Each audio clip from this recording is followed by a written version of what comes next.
खुदाई या रिसर्च के दौरान मिली पुरानी चीजों के बारे में स्टडी करके इतिहास के बारे में बहुत कुछ सीखने और समझने का मौका मिलता है, लेकिन हर बार ऐसा नहीं हो पाता, क्योंकि कई बार जब मिली पुरानी चीजों को समझने के लिए रिसर्च किया जाता है तो उससे जुड़े एग्जैक्ट जवाब मिलने की बजाय नए नए सवाल ही सामने आने लगते हैं। इसका नतीजा होता है कि फिर रहस्यों के अलावा कुछ भी हाथ नहीं लगता है।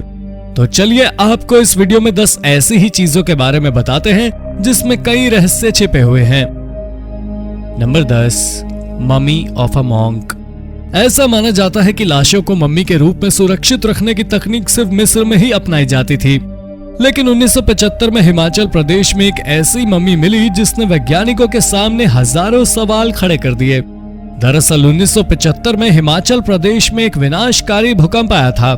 इसी भूकंप की वजह से पहाड़ों में आई दरार की वजह से वैज्ञानिकों को एक कब्र का पता चला। जब उस कब्र का निरीक्षण किया गया तो वहां एक मम्मी मिला जो कि बैठे हुए अवस्था में था। भारत में वो भी बैठे हुए हालात में मम्मी का मिलना आर्कियोलॉजिस्ट के लिए काफी हैरानी भरा था। रिसर्च से पता चला कि ये कब्र लगभग 500 साल पुरानी है। इसमें मिली मम्मी एक मॉन्क की थी। इसमें जो सबसे ज्यादा हैरान करने वाली बात पता चली वो ये कि ये एक श्राप से बचाने के लिए इस धार्मिक गुरु ने खुद को ही मम्मीफाइड किया था। आखिर उसने खुद को इसके लिए कैसे तैयार किया होगा, इसका जवाब आज तक नहीं मिल पाया है। Number 9, stone in Ethiopia. Ethiopia के एक सुदूर इलाके में 1843 में एक बड़ा सा पत्थर मिला था जिस पर एक शेर की आकृति उकेरी गई थी। यूं तो यह पत्थर देखने में काफी सामान्य है, लेकिन इस पर उकेरी गई शेर की आकृति के साथ साथ कुछ अन्य आकृतियां इसे काफी रहस्यमय बनाती हैं। इस पत्थर पर शेर के साथ साथ क्रिश्चियन धर्म का प्रतीक चिन्ह भी उकेरा गया है। इस पत्थर के मिलने के बाद ये पता लगाने के लिए रिसर्च शुरू किया गया कि आखिर ये पत्थर कहां से आया था तथा इस पर ये आकृतियां किसने उकेरी हैं। काफी खोजबीन के बाद भी ये पता नहीं चल पाया कि आखिर ये पत्थर कहां से आया तथा इस पर ये आकृतियां किसने बनाई है। यही वजह है कि ये पत्थर आज भी काफी रहस्यों से भरा है। ये अब इथोपिया के एक प्रमुख टूरिस्ट प्लेस में भी गिना जाता है। नंबर 8, हायरोग्लिफ। हायरोग्लिफ एक राइटिंग सिस्टम है जिसका उपयोग आज से हजारों साल पहले मिस्र में किया जाता था। इस सिस्टम में लिखने के लिए एक खास किस्म की भाषा का उपयोग किया जाता था। समय समय पर मिस्र के अलग अलग हिस्सों से ऐसे पत्थर और दूसरी चीजें मिलती रही हैं जिस पर इसी हायरोग्लिफ राइटिंग सिस्टम का उपयोग करते हुए कुछ लिखा गया है। लाख कोशिशों के बावजूद आज तक वैज्ञानिक इस सिस्टम में उपयोग किए गए लैंग्वेज को नहीं समझ पाए हैं।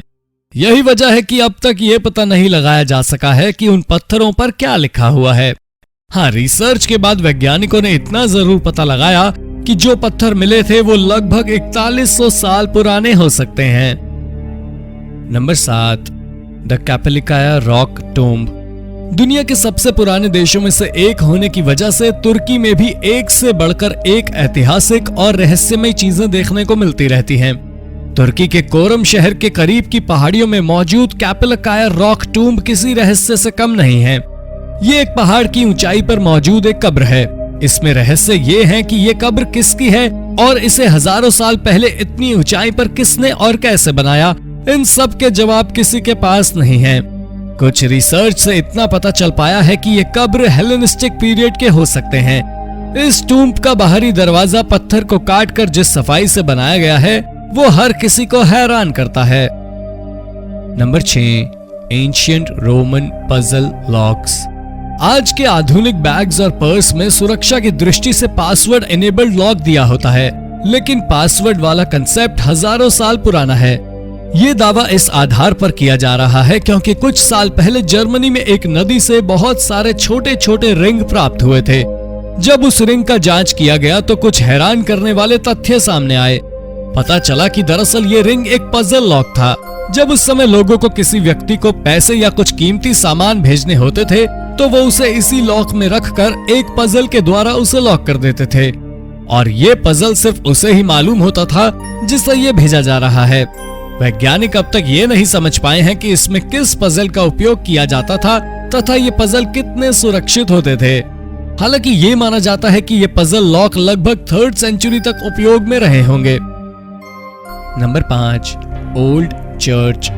अक्टूबर 2019 में खुदाई के दौरान जेरूसलम के करीब एक बेहद पुराने चर्च के अवशेष मिले हैं। ये अवशेष काफी बड़े क्षेत्रफल में फैला हुआ है।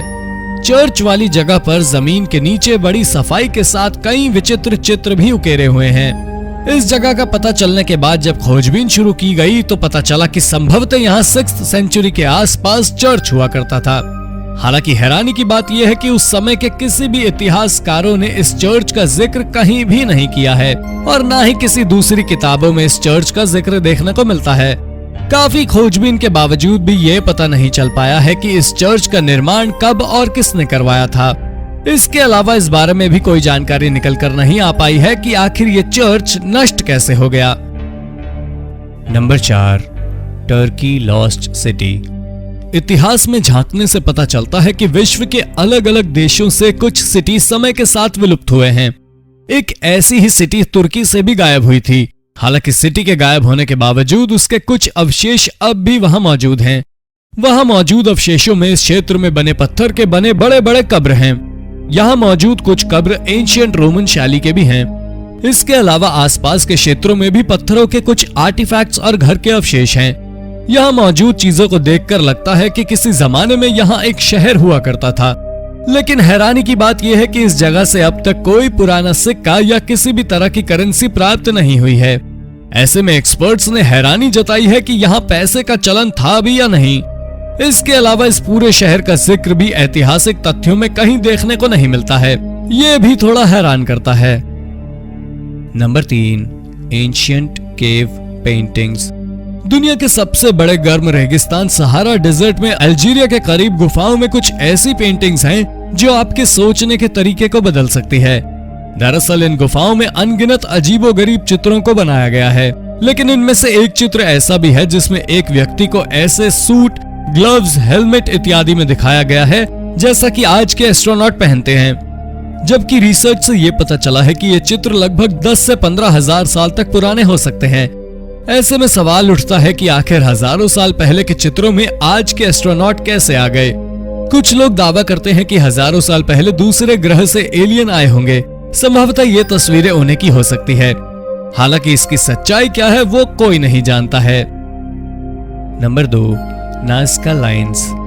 हजारों साल पहले लोग पहाड़ों पर ही चित्रकारी किया करते थे या सूचनाओं को याद रखने के लिए उसे चित्र के रूप में उकेर लिया करते थे। ऐसे चित्र दुनिया के कई देशों में मौजूद हैं, लेकिन पेरू में मौजूद पहाड़ों पर उकेरे गए चित्र अलग ही महत्व रखता है। ये जगह नाज़का लाइन्स के नाम से जाना जाता है। यहाँ पहाड़ों पर एक साथ हजारों की संख्या में चित्र बने हुए हैं। ये काफी बड़े क्षेत्र में फैला हुआ है। अध्ययनों से इतना पता चला है कि ये चित्र लगभग 1500 साल पहले बनाए गए होंगे, लेकिन कुछ एक्सपर्ट्स का मानना है कि ये तस्वीरें 1500 साल से भी पुराने हो सकते हैं। इन चित्रों के बारे में जो सबसे बड़ा सवाल है वो ये है कि आखिर किसने इतने सारे चित्र इस वीराने में आकर उकेरे होंगे और इन चित्रों को वीरान सुनसान पहाड़ों पर बनाने का मकसद क्या रहा होगा। Number 1, the white city. Honduras central America में मौजूद एक देश है। हाल ही में आर्कियोलॉजिस्ट की एक टीम में इसी देश में लंबे समय तक खुदाई करने के बाद एक विलुप्त हो चुके शहर को खोजने का दावा किया है। इस शहर को द व्हाइट सिटी नाम दिया गया है। इस शहर को city of the monkey God के नाम से भी जाना जाता है। 2016 तक इस शहर का नामो निशान नहीं था। फिर इस क्षेत्र में कुछ अजीबोगरीब चीजें मिलने के बाद और रिसर्च के बाद खुदाई का काम शुरू किया गया।